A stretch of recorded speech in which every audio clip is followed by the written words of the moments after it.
So number 2 nga natin dyan na underrated adulting skill na dapat pagbigyan ng attention talaga at talagang ma-develop pa sa atin is yung pag-manage ng emotions. Bawal dito yung balat sibuyas. Marami akong napapakinggan from my friends. Depende siguro sa organization. Yung new generation daw kayo, marami daw yung balat sibuyas na pagsabihan lang nagtampo na, dahil doon nag-resign na. Magaling naman yung new generation kayo, yun lang yung kailangan nating ma-train pa. Siguro dahil syempre dito sila lumaki na in terms of lahat instant, yung mundo ng social media, hindi yung panahon before na talagang sobrang hirap nung pinagdadaanan para lang talaga magkaroon ng trabaho. Ngayon sa click lang, di ba, makapag-send ka na agad ng mga resumes compared before yung mga kwento ng iba, umaakit pa sa mga different buildings here in Makati just to submit their resume and apply for work.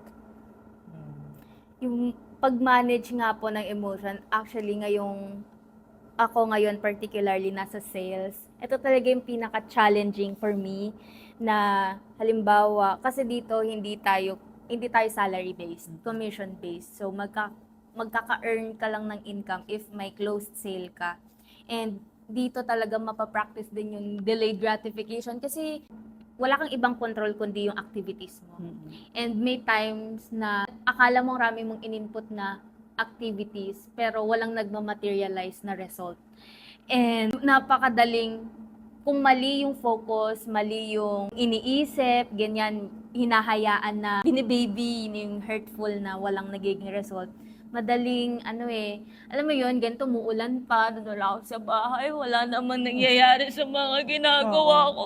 Hindi naman nila pinapansin yung mga ginagawa ko. Even kunwari siguro din sa office, setup, binibigay mo best mo, hindi napapansin yung best mo, iba pa rin yung madali talaga. Maging emotional. Maging victim, ang tawag dyan, it's either you chose to be victim versus maging victor sa sarili mo. Parang kawawa naman yung situation to ko. gain empathy from others. Yeah, o kaya para magbigay ng excuse bakit wala pa rin akong result, ganyan. So, very challenging siya. I would say na kailangan may mga tao na magpo-pull out sa'yo sa situation, na tutulungan ka mag-zoom out.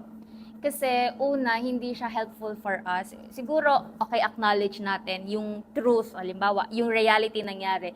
Katulad nung June sa akin, personally na lang. Yun yung time na I feel mas marami akong kinausap compared nung previous months. Pero yun yung time na wala akong naging sale.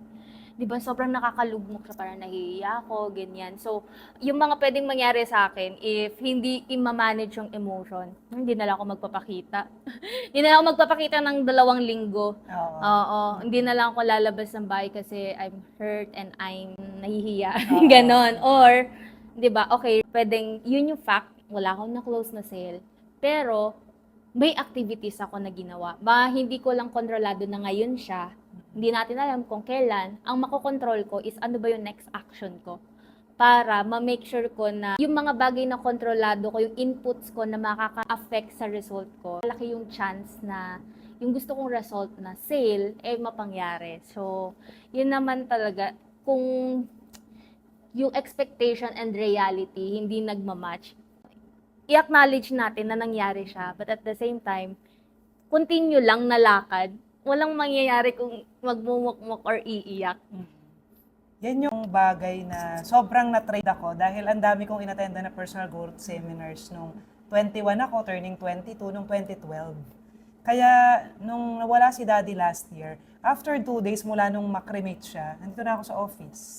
Kasi maraming umaasa sa akin, kailangan ko pumasok. Kung pwede nga kinabukasan agad hindi lang ako pinapasok nila kuya.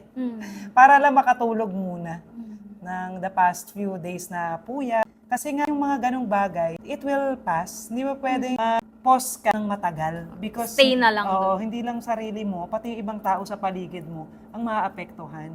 Kung hindi ka kumain, 1 buwan yun, di ba? Mag-worry rin yung ibang tao, matitigil yung buhay na sana little by little or day by day nakaka-move forward kayo together. So yung mga challenges naman sa office, ang sinasabi, dapat kung nasan yung fire, Nasaan yung may mga nagbebenta, di ba, mga high energy, dun ka. Kahit na wala ka, hayaan mo, yun yung challenge for you na next time, I will do better. Or you ask them, anong pwede kong gawin? So, nalulungkot ako, ito yung na-experience ko. Kasi doon mo may experience na yung other people na successful, meron rin palang ganong moments. Yun nga lang, mas mabilis lang sila tumayo. Mag-bounce back. Mag-bounce back. At maka-move forward sa kanilang life. Yun yung isa sa, as a Gen Z myself, I don't know if generation namin talaga or ako lang, di ko alam, wala akong data. Pero, ayun nga, may tendencies kami na, ibe-baby pa namin kasi I think in relation sa sinabi nyo na very instant na yung maraming bagay ngayon. Yung parang ang delivery na 3 days, ang tagal-tagal, di ba? Tagal naman ng 3 days, mo pwedeng later or bukas ng umaga na kung maaari lang, ayaw na natin ng hard things. Ayaw na natin ng long waiting period. Ayaw natin ng uncertainty. Parang umaalis tayo sa mga ganong sitwasyon, yung mga hindi sure, yung mga matagal pa yung result, yung mga gusto natin controlled lahat, gusto natin naiintindihan natin lahat, gusto natin within our, kung ano yung gusto natin. So, welcome to adulting, walang ganon. Hindi natin pwedeng madaliin yung mga bagay, hindi natin pwedeng parang i-overlook. So, yun talaga, kailangan i-train natin yung sarili natin to do hard things, to kailangan natin mag-toughen up. Alam mo yun, hindi i-baby pa yung mga bagay kasi hindi magiging mas gentle yung world sa atin. So, ayun, isa sa kailangan talaga matutunan natin is to be better na i-manage yung emotions. Hindi yun yung magli-lead sa atin. Dapat tayo yung laging nagli-lead sa emotions natin.